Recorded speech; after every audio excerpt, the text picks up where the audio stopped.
ئەمە مەکینەیەکی دەستیە بەبێ هیچ وێنەیەک و بەبێ بەکارهێنانی کۆمپیوتەر.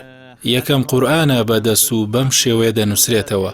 کێشەکەشی 200 کیلۆگرامە. تەواوی قورئانەکە 12 بەرگە. هەر بەرگێکی جزم و نیوێکە. قەبارەی هەر بەرگێک 80 بە 60 سانتیمە.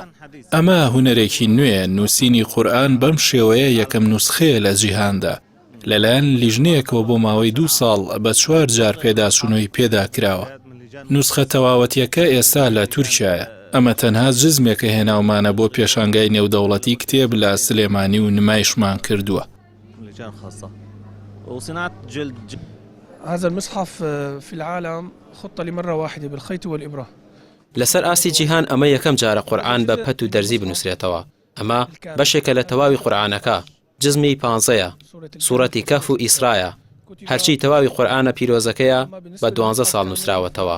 یەک جاریش لەسەر قماشی قەیفە بە پیتی ئاڵتونی و زیوی نووسراوەتەوە.